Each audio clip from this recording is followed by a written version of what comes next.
Orang lelaki bukannya kering macam you all. Faham tak? Orang lelaki bukannya kering macam you all. Sebab dia ni lambap semua ni. Faham tak? Faham tak? Dia lambap ni maksud dia lambek. Dia banyak benda yang dipikir. Itu sebabnya dia slow. Kau kena cerita. Contoh paling senang. Orang perempuan dia selalu tahu. Dia dah komek, dia dah sontal bilik air. Dia nak menunggu orang memuji lambek mana, tapi dia tak nak direct sangat. Abang perasan tak bilik air tu? Soalan kan susah soalan tu. Kita dah masuk bilik air. Kita keluar bilik air, dia tanya soalan. Abang perasan tak bilik air tu?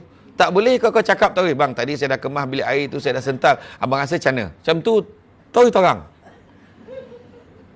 Kita orang tak perasan lah. Kita orang banyak lagi benda lain nak fikir.